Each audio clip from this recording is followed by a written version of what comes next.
आप सभी बच्चों को तो बाप ने वर्षे के रूप में गोल्डन दुनिया की गिफ्ट दे दी है। बाबा ने हमें जिस तरह से पढ़ाया है, जिस तरह से हमें जिन जिन रास्तों से निकाल कर हमें ज्ञान की दृष्टि से परिपक्व बनाया है, तो विद एक्सपीरियंस और विद ट्रू नॉलेज अब हमारे अंदर जो परिवर्तन आया है वो ऐसे ही नहीं कि ऊपर ऊपर से कुछ भी सीख लिया, थोड़े दिनों का चेंज ला दिया।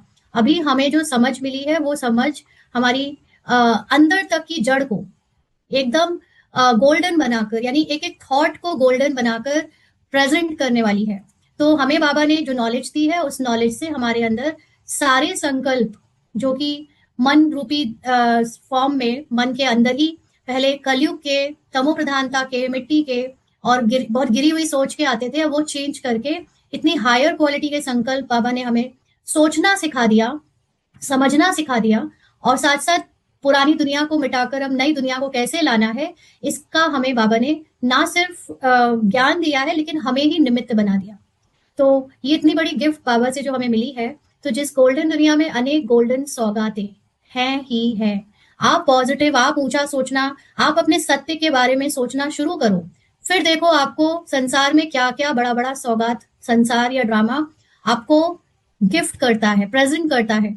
आप बस व्यर्थ मत आने देना अपने अंदर। व्यर्थ का मतलब मैं इस काबिल नहीं हूँ, इतना खर्चा करना, ऐसे रहना अच्छी बात थोड़ी है, ये थोड़ी होता है, मुझे थोड़ी ऐसे जीना चाहिए, मैं थोड़ी मतलब अभी रूपाली रोल जैसे अपने अंदर देखता है कि आज बाबा ने जो संकल्पों में जो सूक्ष्मता में परिपक्वता दी है ज्ञान के समझ के बाद, अपने सत्य को जीने की, अपने सत्य पर नशा रखकर उसको बड़ा कर पाकर अनलिमिटेड इनफाइनाइट कॉन्शियसनेस से समझने की, उसमें पहले जो हम लोग सोचते थे कि बहुत बड़ी बड़ी चीजें संसार की जो लोग डिजर्व कर रहे हैं या जो लोग जी रहे हैं वो होगा भाई उनके लिए, वो उन्होंने उनका कुछ आता होगा, उन्हें स्पेशल, उन्हें कुछ होता होगा स्पेशल, इसलिए उनकी उनकी मतलब शायद कोई स्किल होंगे, शायद फैमिली बैकग्राउंड होगा, शायद कुछ ऐसा होगा वैसा होगा।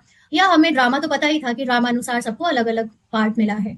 लेकिन ये सोच पाना कि हमको हमारी ही सोच ने, छोटी सोच ने रोक रखा है एक वंडरफुल ड्रामा के अंदर लाइफ जीने में, हमारे अंदर के, क्योंकि लाइफ सिर्फ धन की बात नहीं है, लेकिन रिश्तों में, परिस्थितियों में आप लोगों को किस नजरिए से देखते हो उसकी बात भी है। हम किसी को चोर समझने लगते हैं, हम किसी के ऊपर कॉन्फिडेंस नहीं रखते, किसी के ऊपर डाउट करते हैं, हम किसी को बेईमान समझते हैं, भ्रष्टाचारी समझते हैं, हम किसी को चालाक कहते हैं, हम किसी को कुछ, किसी को कुछ। ये सारी जो पुरानी कंडीशनिंग थी, इसी ने हमको एक वंडरफुल लाइफ जीने से रोक रखा था। एक बड़ी सोच, एक बड़ा सबको प्यार से, सब पे संपन्न, सबको संपन्नता से, सबको कॉन्फिडेंस से देखने से रोक रखा था।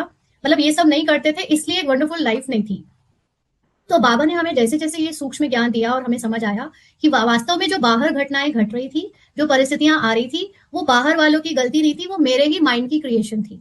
मेरे माइंड में छोटी सोच थी, मेरे माइंड में डाउट था, मेरे माइंड में डर था, और मेरे माइंड में ही सारी कलयुगी स्क्रिप्ट को सच मानने का जो एक तरह बिलीफ सिस्टम या हैबिट थी, उससे हम वंचित थे, उन सारी चीजों से जो आज इस ड्रामा रूपी संसार में, खेल में लोग बड़े बड़े बड़े बड़े लोगों को मिल रहा है। तो अब बाबा वही बात बता रहा है कि अब तुम्हारा ये गोल्डन दुनिया, मतलब इतनी ऊंची सोच कर पाओ कि तुम जो चाहो, तुम्हारे रोल में जो संकल्प आए तुम सब कुछ कर सकते हो। अदरवाइज हम लोगों को इतना गिल्ट दिया गया था कलयुगी सोच में कि अगर तुम ऐसे कुछ चाह रहे हो तो ये तो लालच है, अगर तुम कुछ वो कर, अरे इतनी इच्छा है, अच्छी बात थोड़ी है, सब बेकार है। मतलब हर चीज में हमें पुरानी कंडीशनिंग क्या कहती थी, हमारे पेरेंटल कंडीशनिंग, समाज की कंडीशनिंग, फिर स्पिरिचुअल कंडीशनिंग, तीनों तरह की कंडीशनिंग ने हमें हमारे इनफाइनाइट जो अनलिमिटेड अस्तित्व है उसको जीने से रोक रखा था। और शायद हमें पता भी नहीं था कि हम इनफाइनाइट अनलिमिटेड बीइंग हैं। हम तो अपने को रोल समझकर छोटा सा एक, अपने जो भी समाज में पैदा हुए, जिस परिवार में पैदा हुए, जितनी अकल थी, जितनी पढ़ाई लिखाई कर पाए, जितनी नौकरी धन कमा पाए, बस उतने से ही पहचान बनाकर बैठे हुए थे। तो उनकी गलती नहीं है, किसी की गलती नहीं है, ड्रामा अनुसार हमारा पार्ट जब तक अंधकार का था, अज्ञानता का था, तो हम वैसे ही समझ के जी पाए। लेकिन अब जब ज्ञान से धीरे धीरे इस पूरी जर्नी से जी कर निकले और देखा कि अरे हम तो वो इनफाइनाइट आकाश है, आसमान है, हम तो वो अनलिमिटेड अबंडेंस को अनुभव करने के लिए संसार में आए हैं, तो फिर हमारे लिए अब व्यर्थ नहीं आना चाहिए, डाउट नहीं आना चाहिए, गिल्ट नहीं आना चाहिए कि क्यों ऐसे करना नहीं है, ये नहीं है, ये तो गलत गलत बात है, ये कहीं माया तो नहीं है। सबसे बड़ी स्पिरिचुअल आइडेंटिटी में आने के बाद कुछ बड़ा सोचना, कुछ बड़ा मन में संकल्प इच्छा आती है तो उसको तुरंत माया कह देते हैं। और माया ने माया को ही ढक रखा था। माया थी एक बड़ी सोच पर डाउट करना, और हमने उस बड़ी सोच को ही माया कह दिया। किसी के मन में कोई इच्छा बड़ी आई तो वो माया है, हमने ऐसे समझ लिया। जबकि माया ये थी कि वो जो बड़ी इच्छा आ रही थी उस पर डाउट करना कि ये तो ऐसे नहीं सोचना चाहिए, that was Maya.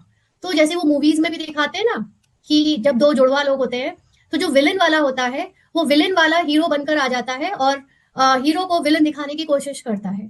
So same thing was happening with us कि जब हम उस सागर के बच्चे हैं, हम उस इनफाइनाइट कॉन्शियसनेस हैं और वो हमें इनफाइनाइट एक्सपीरियंस करने के लिए संसार में भेज रहा है, और हम वो छोटी छोटी चीजों को लेकर पश्चाताप ग्लानी में गिल्ट में चले जा रहे हैं। तो ये वो सोचना पाना या एक्सपीरियंस करने की इच्छा वॉज नॉट माया।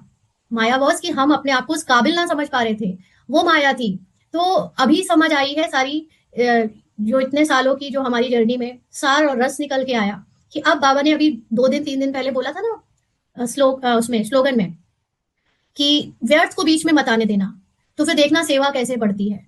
तो अभी तक तो हम लोग अपने ऊपर डाउट करते आए, या हम जो चीज सही थी उसको गलत समझते आए और जो गलत थी उसको हम बड़ा करते आए, तो वो उसके कारण सेवा नहीं बढ़ रही थी। सेवा का मतलब ये नहीं कि बाहर से जो हम ये किसी को ज्ञान सुना रहे हैं उसकी बात है। सेवा का मतलब है आपकी आत्मिक उन्नति नहीं हो रही थी। आप भले ही खूब सारे लोगों को ज्ञान सुना रहे थे, सब कुछ कर रहे थे, बट आप अंदर से पावरफुल नहीं बन पा रहे थे। आप अंदर से कॉन्फिडेंट नहीं हो पा रहे थे। आप बाप समान स्थिति का अनुभव नहीं कर पा रहे थे, क्योंकि हम व्यर्थ को लाते थे, व्यर्थ को वेट देते थे।